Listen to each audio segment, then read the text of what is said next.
Olá, mulher empoderada pelo poder de Deus, tudo bem com você? Eu espero que você esteja bem, esteja na santa paz do Senhor.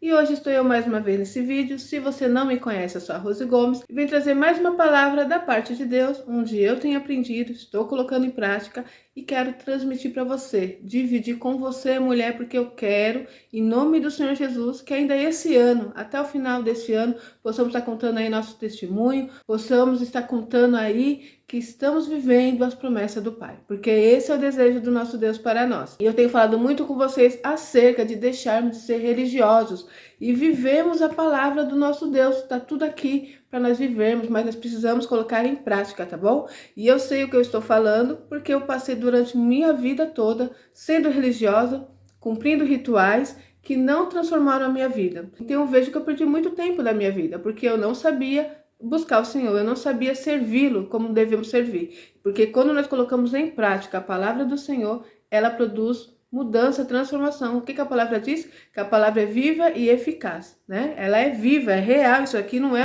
apenas um livro, não é apenas um manualzinho simples, não. É algo que vai dar um direcionamento para a tua vida. E o mais importante, que é a salvação eterna. Para isso Jesus veio a esse mundo, né? Ele deu a vida dele por nós, ele foi crucificado naquela cruz, para que possamos ter essa ligação direta com o Pai, para que possamos ter agora, hoje, né, condições, liberdade em Cristo Jesus para sermos salvos, né? Para ter uma vida eterna. Mas por enquanto estamos vivendo aqui na Terra, e eu gosto de deixar isso bem claro, porque durante muito tempo eu achava que era anjo, né? Anjo aqui na Terra. Não, nós somos seres humanos, nós somos corpo, alma e espírito. Nós temos sim o porvir, que é o principal, mas enquanto Jesus não veio nos buscar, temos uma vida terrestre, temos uma vida como qualquer outra criatura. E quando eu sigo princípios do Senhor, eu vou viver os milagres do Pai. Quando pessoas que não creem em Deus, que não acreditam no Pai e vivem os princípios, eles também vivem milagres. Por isso às vezes nós não conseguimos entender. Porque aquele que é ímpio, aquele que às vezes até não vive a palavra, aí ele tem uma vida próspera, uma vida abençoada. Quando você vai analisar, vai verificar a situação, ele vive princípios. Então, quando nós colocamos em prática os princípios bíblicos, independente se você acredita em Deus, independente se você vai ser salvo, você vai viver milagres. E isso corresponde ao que nós estamos vivendo aqui na Terra, tá bom? Por exemplo, como está aí no título, como eu vou prosperar? Para eu prosperar, tem algumas situações que eu devo fazer. Por exemplo, plantar boa semente em terras férteis, para que eu possa colher bons frutos. Tem algumas coisas que eu preciso fazer, sim. Por exemplo, ser dizimista, ser ofertante. São atos que no tempos antigos, na palavra do Senhor, né? No princípios, aquele povo faziam isso, e eles eram homens e mulheres prósperos, cheios da graça de Deus. E não adianta dizer que, não precisamos buscar as coisas aqui da terra, porque nós precisamos entender a palavra do Senhor. Nós temos que ler a palavra, ler o contexto, entender o que aquilo está querendo dizer. O que a palavra está querendo nos ensinar? Muitas vezes, eu lembro que na minha época, né, quando eu vim aí, eu já nasci, eu vou fazer 50 anos, e quando eu nasci, meus pais já eram cristãos, e eu venho dessa época, que nos ensinavam que nós não poderíamos querer as riquezas dessa terra, não poderíamos ajuntar tesouro aqui na terra, não poderíamos ser ricos, porque isso não agrada a Deus, porque os ricos não serão salvos, porque dinheiro é do diabo, e todas essas coisas, todas essas crenças militantes que colocaram no nosso coração e nos ensinaram, que hoje nos impede de crescer. E isso é mentira. Quem quer que nós sejamos um povo na terra pobre, miserável e infeliz é Satanás. A miséria é de Satanás. A prosperidade é de Deus. Nós precisamos entender, o nosso Pai Celestial, ele é rico. Nós lemos a palavra, nós ensinamos a palavra e depois andamos de forma contrária a tudo aquilo que ensinamos. Nós dizemos que o nosso Deus é rico, nosso Deus é dono do ouro e da prata. E ensinamos o povo a viver na miséria. Vê se condiz um ensinamento com o que nós estamos vivendo. Então nós precisamos entender isso. É da vontade de Deus que nós sejamos prósperos, sim. É da vontade de Deus que nós tenhamos uma vida abundante. Jesus disse, eu vim para que tenha vida e vida em abundância. E como você vai ter uma vida abundante sendo miserável? Como você vai ter uma vida abundante vivendo sempre na escassez, sempre na miséria, sempre na vergonha, sempre na humilhação? Isso é uma vida abundante? Então nós precisamos entender o que o nosso Deus quer. Então vamos lá, hoje eu quero falar um pouco com vocês. Eu separei aqui, pedi a Deus me dar sabedoria, Espírito Santo, e me trouxe aqui 7 passos que nós precisamos fazer para que possamos ter uma vida próspera, tá? Se você não sabe, a prosperidade traz sim uma vida satisfatória, traz felicidade sim, né? O dinheiro é a causa de todos os males, mas isso quando a pessoa tem um coração voltado para o dinheiro. Então eu vou tentar falar em alguns passos aqui para que você possa entender, mas procure você mesmo o conhecimento da palavra, procure entender como aqueles homens, aquelas mulheres viviam. Eu tenho feito dessa forma. Hoje eu tenho aprendido aí com homens e mulheres de Deus, homens que eu sigo, Tiago Brunet, Pablo Marçal, quem mais? Marinava Calegari, né? São mulheres, são homens de Deus que vivem a palavra e têm uma vida próspera, gente. Ah, não, mas eu não quero ter uma vida próspera, então amém. Então você pode já sair desse vídeo, que esse vídeo não é para você. Então você fica aí, sofrendo, passando miséria, passando dificuldade, sendo humilhada, porque você acha que assim você vai encontrar lá um lugar no céu. Não. O que nos faz ser salvos em Cristo Jesus é aceitar Jesus como Salvador, é imitar Jesus no que ele ensinou, no que ele nos deixou, é amar o próximo, é ter ações que condiz com o servo de Deus, e nós não seremos salvos por sermos bons ou por termos boas atitudes, né? Boas ações. Não, nós seremos salvos pela graça de Deus. Nós seremos salvos pela misericórdia do Pai Celestial, pelo sacrifício de Jesus na cruz do Calvário. Então nós não somos salvos porque nós merecemos, porque nós somos bons, porque nós fazemos só ações boas, nós somos perfeitos, não. Nós seremos salvos pela misericórdia do nosso Pai. E isso não vai anular que você tenha bons atos, né? Que você viva de forma a imitar Jesus. Então uma coisa não anula outra, né? Eu não serei salva porque eu sou boazinha, porque eu faço coisas boas, porque eu ajudo os pobres. Não, eu serei salva pela misericórdia do Senhor, pela graça dele. Mas, se eu quero ser salva pela misericórdia e graça de Jesus, eu tenho que seguir os mandamentos bíblicos, né? Eu tenho que seguir o que Jesus nos ensinou. Então, uma coisa está interligada à outra. Entende isso? Então, é isso, tá, gente? Nós precisamos colocar em prática essas coisas para que possamos entender como viver uma vida plena, abundante na presença do Pai. Então vamos lá. Hoje eu quero falar com você sobre 7 passos que nós temos que ter para ter uma vida próspera, tá? Eu também estou no mesmo caminho, eu também estou aprendendo junto com você, eu estou aprendendo e estou te ensinando. E eu creio sim que logo mais eu terei essa vida próspera, porque eu quero ter uma vida próspera. Eu quero ver meus filhos bem, eu quero ver meus filhos vivendo coisas boas que ainda nós não podemos viver, né? E eu já tenho uma vida próspera, porque a prosperidade não é somente dinheiro, tá bom? Você precisa entender isso. Quando, um tempo atrás aí, eu já até falei sobre isso, alguns anos atrás eu ouvi uma profecia de uma irmã que me disse, olha, você tem o dom da prosperidade.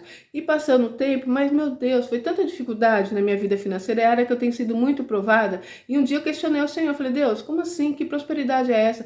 E eu pude entender através do Espírito Santo que sou uma pessoa próspera, porque com pouco eu faço muito.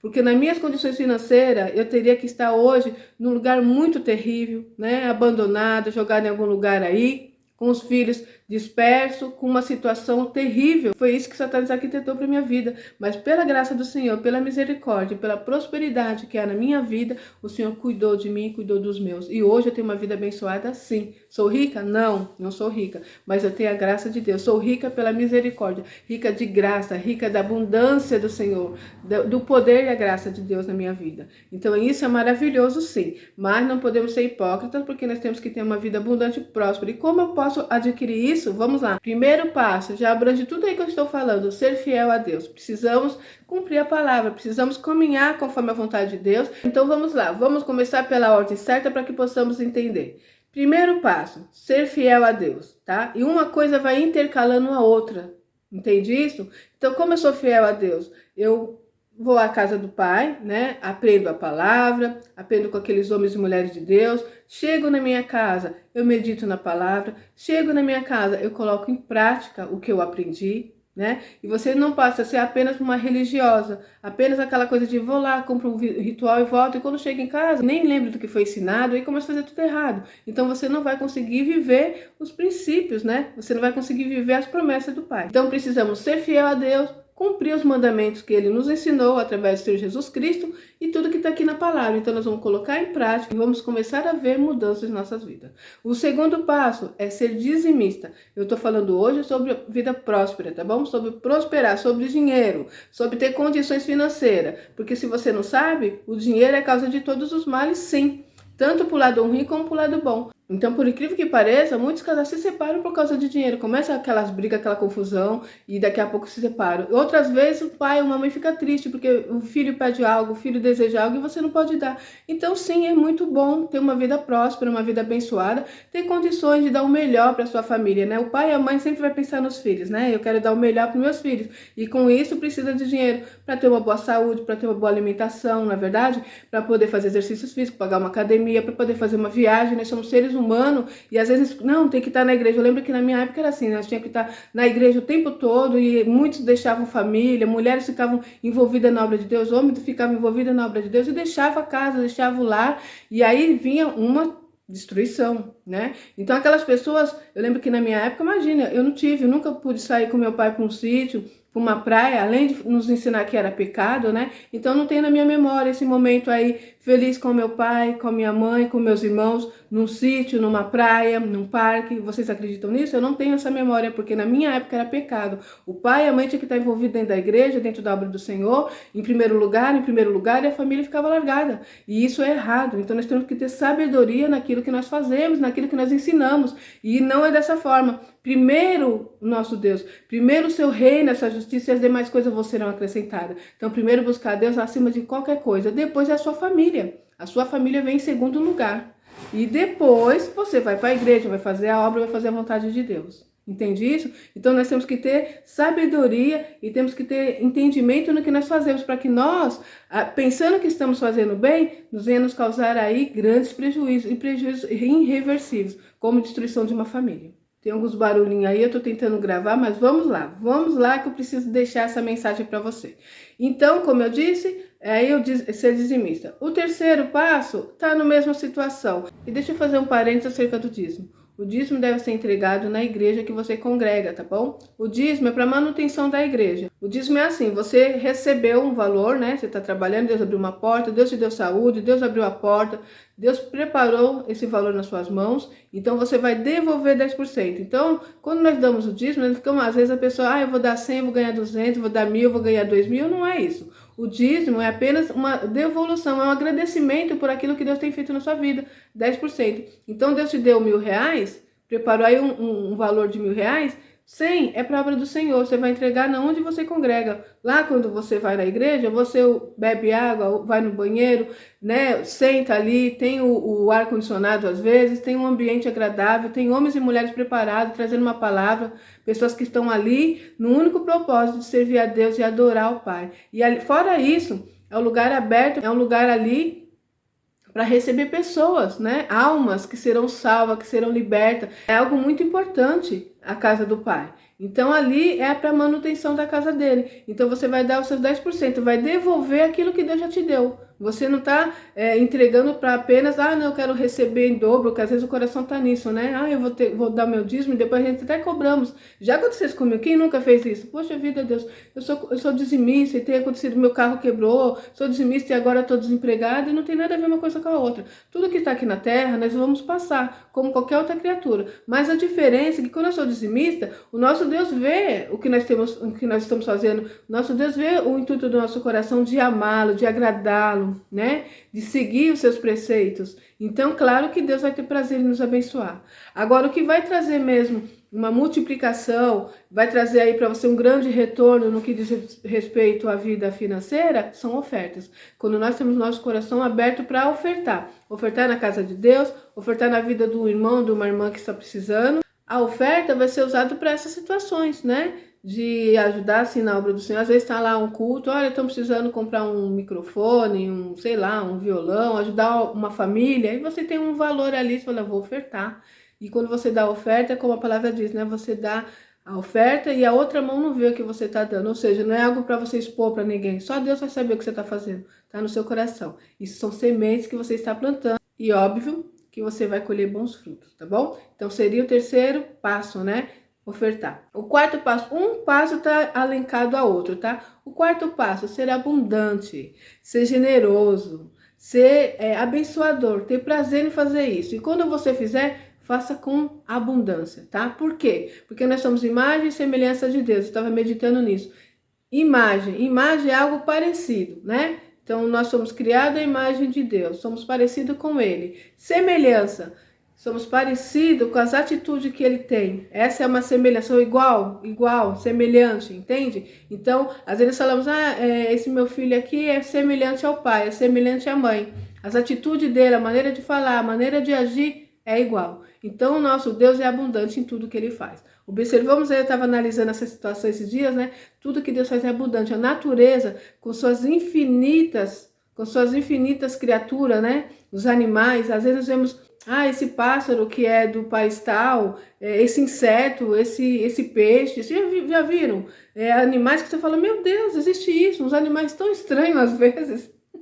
E tudo em abundância, né? A água do mar, abundante. O ar que nós respiramos, que nós não damos valor, mas nesse período que passamos, nós vimos como é importante respirar, não é verdade? Como estamos em abundância em ar, respiramos com tanta facilidade, nós não percebemos o quanto é importante, né? Mas nosso Deus nos deu o ar com abundância. E quando falta, nós observamos como é importante, essencial para a nossa vida. Então, tudo que nosso Deus faz é abundante. Então, nós, como somos semelhantes a Ele, fazemos tudo com abundância. Então, o que eu quero dizer com isso? Se eu vou ofertar na casa de um irmão, é com abundância. Claro que é dentro do seu limite. Tem uma frase que meu irmão fala muito e eu quero falar para você. Nós sempre temos assim na ponta da língua para responder isso. Olha, eu não dou porque eu não tenho. E é ao contrário, você não tem porque você não dá.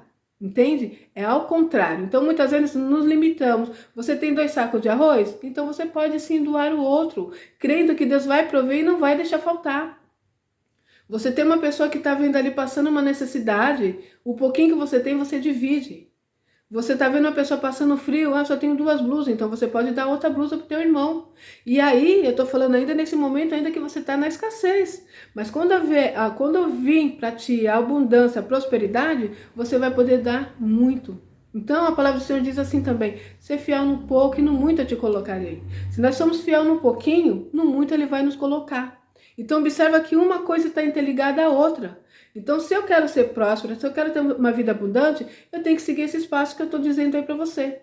Eu estou colocando na minha vida também. E é óbvio que nós começamos a plantar e vai chegar o momento da colheita. Então, confie em Deus. Apenas abra o seu coração e siga o que está na palavra, para que você tenha, assim, uma vida abundante na presença do Pai. 5º passo, ser desapegado de coisas materiais. É isso que Deus não se agrada. Olha só, é por isso que nós temos que ter muito entendimento no que ensina a palavra. Ao mesmo tempo Ele quer que você seja abundante, ao mesmo tempo Ele quer que você oferta, dizima, ao mesmo tempo Ele quer que você prospere, que você seja rico sim, cheio da graça de Deus, que é o principal, espiritualmente falando, mas as coisas materiais também, porque como eu sempre gosto de enfatizar, nós não somos anjos. Anjos precisam só de coisas espirituais. Nós somos corpo, alma e espírito, então precisamos das coisas terrestres também. O nosso Deus não quer que nós sejamos apegado, sabe?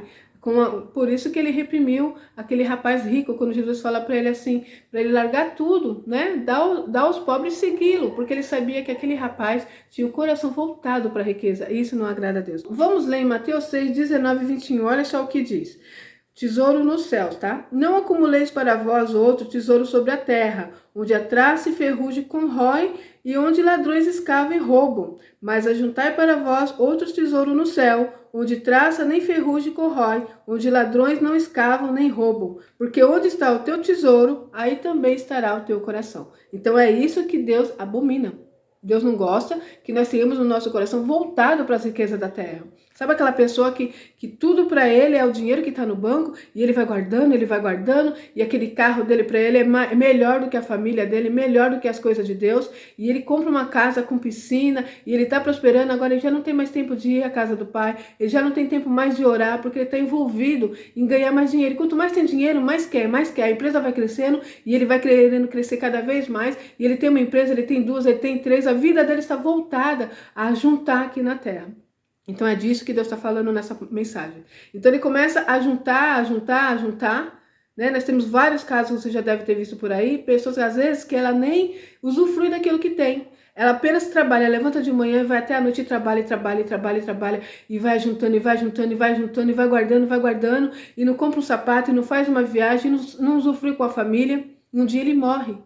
Adivinha o que aconteceu? Muitas vezes até perdeu a salvação porque não foi mais para a casa do pai, não quis mais saber das coisas de Deus, estava envolvido com coisas materiais, ele queria ter cada vez mais, ele queria alcançar cada vez mais tesouro, cada vez mais riqueza, ele queria acumular muito dinheiro no banco, e um dia ele partiu. E ele não usufruiu com a família, ele não viajou, ele não viveu as coisas boas que nós temos aqui na terra assim. Temos lugares maravilhosos para poder usufruir junto com a nossa família, né?